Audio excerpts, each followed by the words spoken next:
Hey, everybody, how you doing? Well, that's good. Welcome to a very special edition of PHLY Flyers. Joining us today, live from the Grinch Cave, it's CTO of Betalytics, ESPN contributor, co-host of the Puck Social podcast. You have to check that out. It's Rachel Doerrie joining us. What's going on today, Rachel?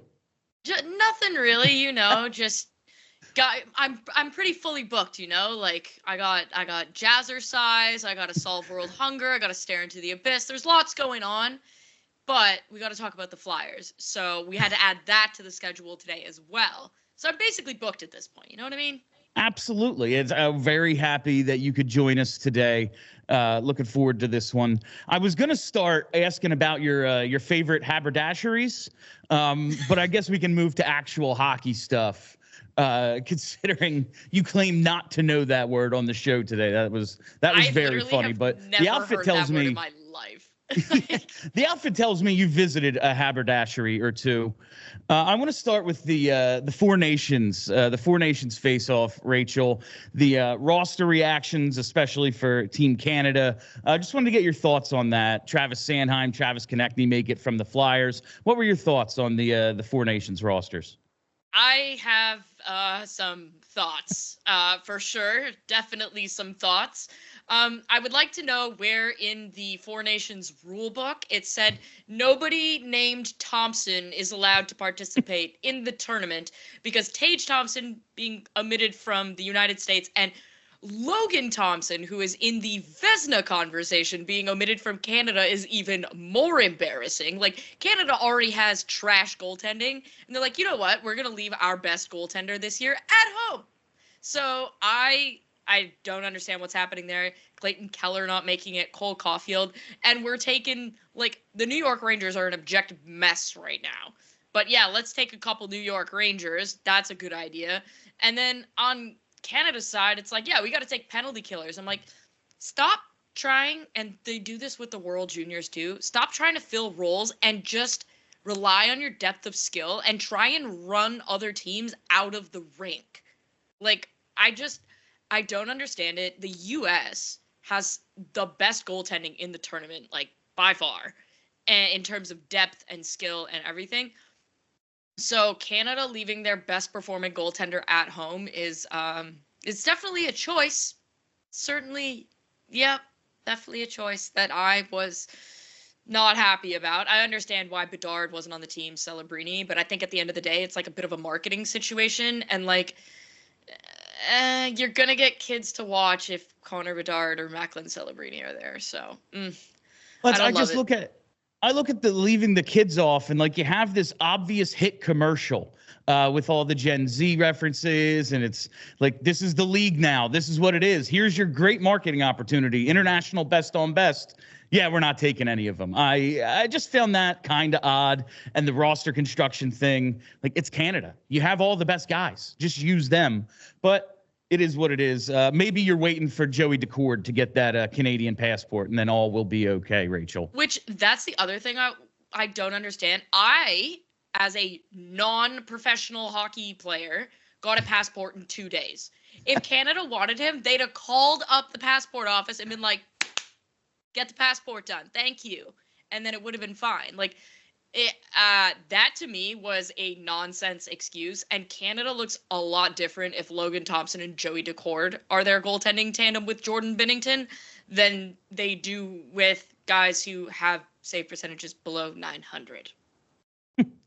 Well, you are the CTO of Betalytics, and we have some odds for the tournament coming up. Canada is the favorite at plus 125. U.S. is there at 2-1, Sweden plus 450, Finland at 7.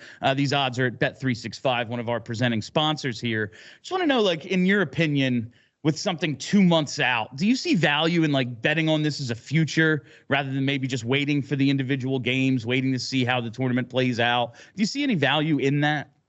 Honestly, I'm not gonna bet on this at all. This is one of those things where I'm like, it's a fun tournament. We don't know how it's going to be officiated, which plays a large role in these types of games. And I think, honestly, I think there's some value on Sweden there. I think they're a lot better than they're probably given credit for. They have some really solid goaltending. They have probably the best decor in the tournament, and they got some skill up front. You look at William Nylander, Philip Forsberg, Mika Zibanejad. Like, there are some high end talented forwards there. Canada, I think we can all agree, probably has the best forward talent. If you can afford to leave Connor Bedard at home, like, you're pretty good. But that goaltending is not cute. And so I think there's some value on the Swedes because I think they're the most well-balanced team. And if the U.S. got to 3-1, I'd probably take them simply because their goaltending is good.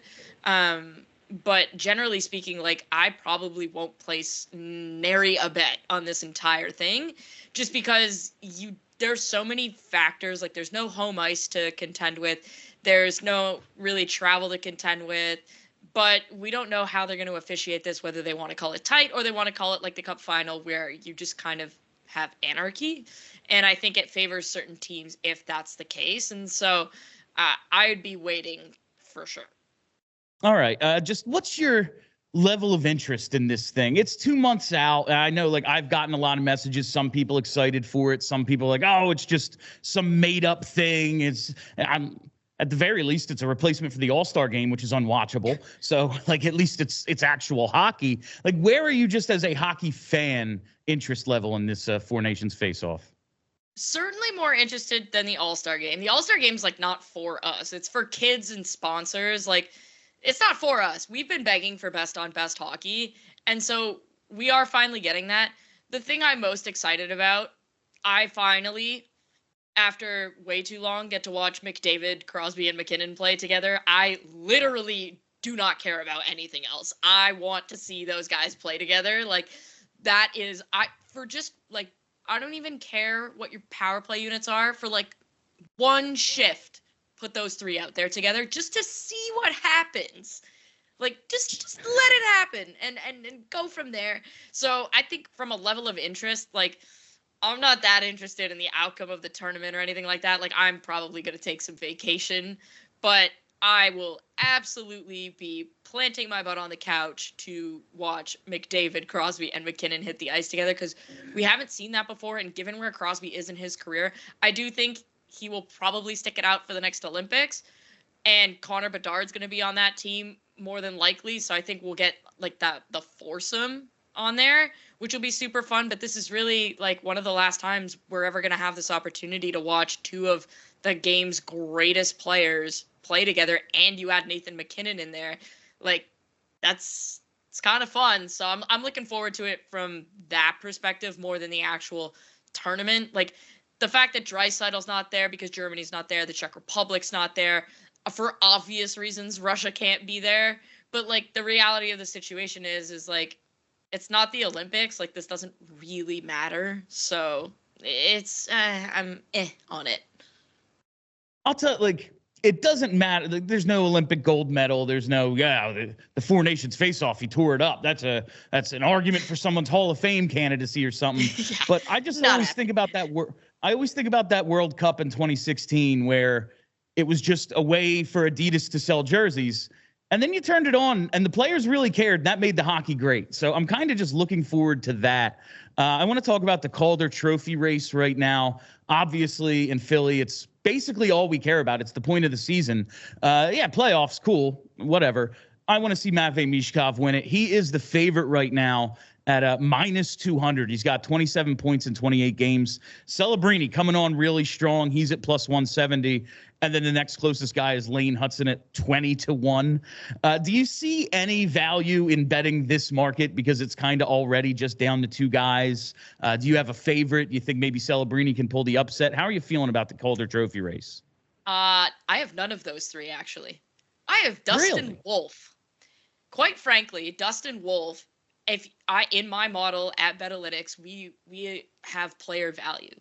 And if we're talking about who the best rookie is, it's Dustin Wolf. The guy is performing outrageously. He is top 5 in goal save above expected. He is, at the last time I checked, top 5 in save percentage among starting goaltenders. And we're talking about a rookie goaltender. Like, when is the last time anybody was able to say that? And not to mention, Sharks nowhere near the playoffs. Habs, nowhere near the playoffs. Flyers, not near the playoffs. The Flames have been in the playoffs for the majority of this and are still kind of on that bubble, and they're being carried by their goaltender. And so for me, like, I look at Dustin Wolf and I'm kind of like, I understand the flash of Michkov. I understand the flash of Hudson and Celebrini, but the award is not for the flashiest rookie. It's for the best rookie. And the best rookie right now is Dustin Wolf. And I think the reason that Michkov is where he is because he is nearly a point per game. And it's very rare that a goaltender wins the award. I think the last time was Steve Mason. And so you look at this and I go, quite honestly, like, I vote for this award. So I don't bet on any award winners because obviously I can't. But to me, like, it's actually not close. It's Dustin Wolf, then it's Michkov, then it's Celebrini. So that's kind of where I'm at with it. I do think Michkov's probably going to win it, though. It does seem like, and I know you are, a legitimate voter here, but a lot of times it does feel like some voters might just hit sort by points. Okay, he has the most, he wins. And in that case, yeah. In that case, it'll come down to a forward. But Dustin Wolf has been real good. He's one of those long shots on Bet365. So maybe if you're looking to take Rachel's advice, not a terrible idea. I was telling you, I really dug your nice list. You're going to do the naughty list on Puck Social next week. And I really, really appreciated your, you have the Grinch costume. It's going to be really looking forward to next week's episode. But I really appreciated your discussion of the Goudreau family. Sean Monahan hits real close to home. Like, I grew up playing at Hollydale. Guy Goudreau taught me how to skate, as he did 90% of people like my age. So it really meant a lot to hear you guys talk about him and kind of just keep them at the forefront.